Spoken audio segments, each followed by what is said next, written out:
Ça ressemble à la caverne d'Ali Baba. Il s'agit en fait du garage d'un auto-entrepreneur à Luyères. David Hartz a ouvert son premier commerce sur Internet début 2009. Il est désormais à la tête d'une plateforme de vente en ligne baptisée G2Tout. À cela s'ajoute une dizaine de mini-sites. Vendre sur Internet, c'est né il y a plusieurs années. Lorsque je faisais les vides-greniers, j'ai vu qu'il y avait des choses intéressantes à faire. Ensuite, lorsque la problématique s'est posée, que mon épouse est partie travailler en tant qu'infirmière libérale, il n'y a pas que des mamans entrepreneuses comme on voit régulièrement à la télévision, mais il y a également des papas. Donc ça me permettait de gérer mon emploi du temps et de pouvoir également gérer l'emploi du temps de ma fille. Pour gérer efficacement son temps et son stock, pour répondre aux commandes en 48 heures, celui qui est toujours infirmier de profession a dû s'improviser chef d'entreprise pour diriger un site le plus professionnel possible. La grosse difficulté d'être auto-entrepreneur, c'est que vous devez être juriste, il faut être comptable, il faut être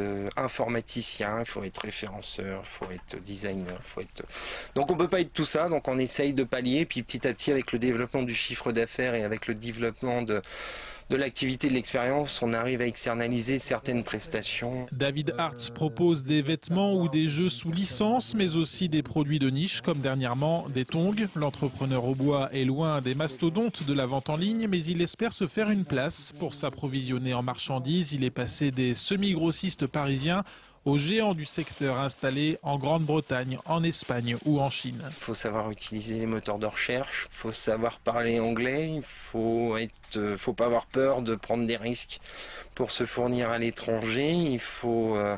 Et puis il faut aller directement près du grossiste. Il ne faut pas avoir peur d'être un petit auto-entrepreneur et de contacter une grosse boîte et de les enquiquiner. Une recette qui commence à porter ses fruits. La plateforme G2Tout est depuis peu bénéficiaire. C'est le cas aussi des autres mini-sites. Mais il n'y a pas de quoi devenir le nouveau Bill Gates. Il s'agit pour le moment d'un complément de revenus. C'est vrai que c'est sympa de voir petit à petit les chiffres grandir, les ventes augmenter, et puis on prend de plus en plus de volume. Au départ, on a une vingtaine d'euros de ventes par jour, et puis après ça augmente.